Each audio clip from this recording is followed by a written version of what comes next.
excited about this next group from Whitney High School. The Chocolate Club is here, and they're going to talk to us about chocolate. So please give a big welcome and a round of applause for Sophia, Asif, and Sarah.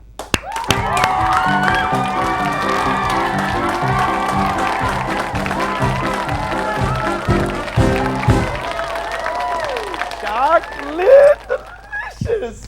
I was in Vegas, and they have in the mall at Caesar's Palace, they've got this chocolate shop. There's chocolate with bacon in it. Can you believe that? What is more perfect than you got your bacon and your chocolate? Yum. So what are you guys doing? Do you have like a factory, or do you have like do you just sit around and eat it? I think you misunderstood. Our goal is actually a little bit different. Chocolate is an acronym. It stands for Children Helping Other Children, Obtaining Leadership and Traits of an Entrepreneur. Basically, we're a club, we're devoted to fighting child labor through education. This year we're raising money to build a school in the Masai Mara region of Kenya. Well, that's pretty cool too. I mean, chocolate's great and all, but what you guys got going on is pretty cool too. And also, if you're the president of the club. That's right. And what grade level are you there? I'm a junior. Okay. And how many years have you been? Well, maybe let's even go back a step before that. How long has the club been around at Whitney? Oh, I actually started the club this year. Wow, high five. High five. Where did you come up with the idea? Well, basically, a couple of years ago, I decided that, after my retirement, I wanted to move to a third world country and help out with development there. Are you retiring at 22, or are you thinking? Hopefully. Wow, all right. But then I decided, maybe my future plans won't permit that, or something might come out along the way. So I decided if I want to make a difference, I need to do it now.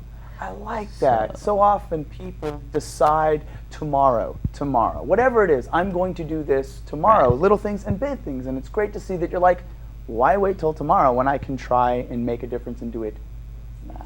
Yeah. It's awesome. I mean, it might not be as big as what I might be able to do in the future, but anything I can start off with is what I want to do. And that's why I started this club this year. And at first what we were trying to look into was buying children out of slavery, because that's a big issue right now. And we tried to set up a program where we would just fundraise and raise a couple of dollars and buy kids systematically out of slavery through some big organization.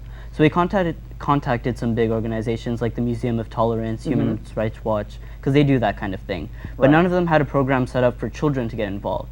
People like us, they do it on their own, they accept donations, but we wanted to make our mark. Exactly. You wanted to kind of partner with them. Yeah, but they didn't have anything set up for that. Then we found the Free the Children organization, and that's exactly what they do. They work with youth groups like us. Great. And they had, and then through their website, I found out about what child labor is and how bad it really is, and how education is the best solution for fighting it.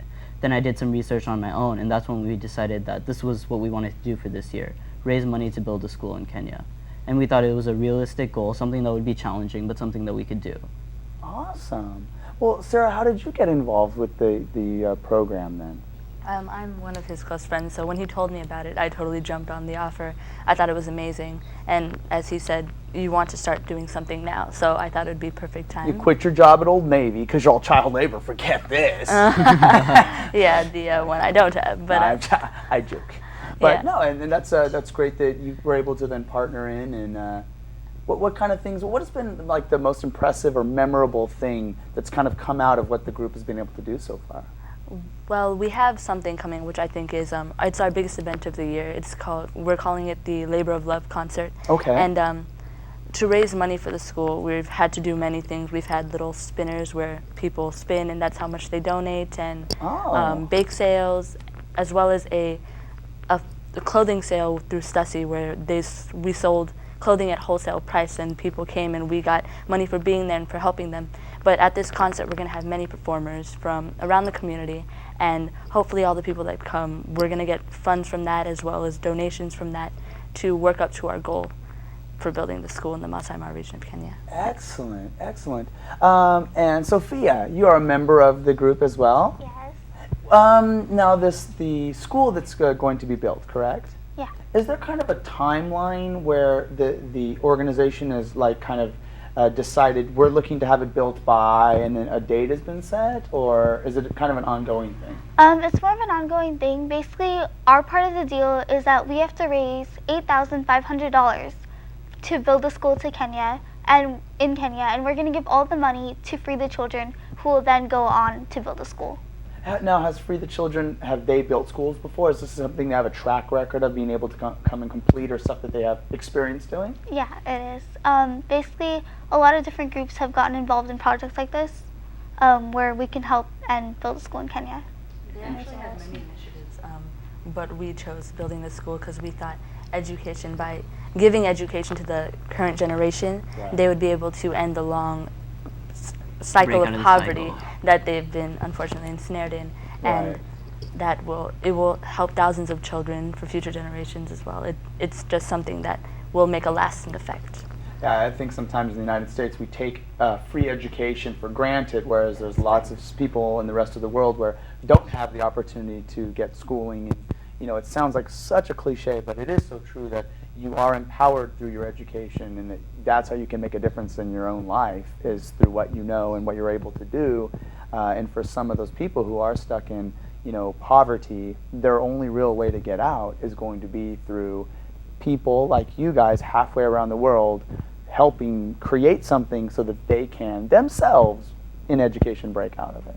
So that's an incredibly remarkable thing you guys are doing. I mean, granted, I'm a little disappointed it's not about chocolate, but really when it comes down to it, Come send some to you. thank you. You guys are doing something much more long-lasting than, you know, a new whatchamacallit bar or something like that. So, well, tell me when your event is. May 30th. May 30th, right around the corner. So Yes, right around the corner. definitely, hopefully the community will come out en masse to support you, and you guys can, you know, get to your goal soon. That would be awesome. So. Yeah. Absolutely, absolutely. Well, thank you so much for coming on the show and sharing for with having me and with the whole community about your program. And so that has been awesome, and thanks again for coming along the show. Thank you for having us. Absolutely, absolutely. And when we return, there'll be more people.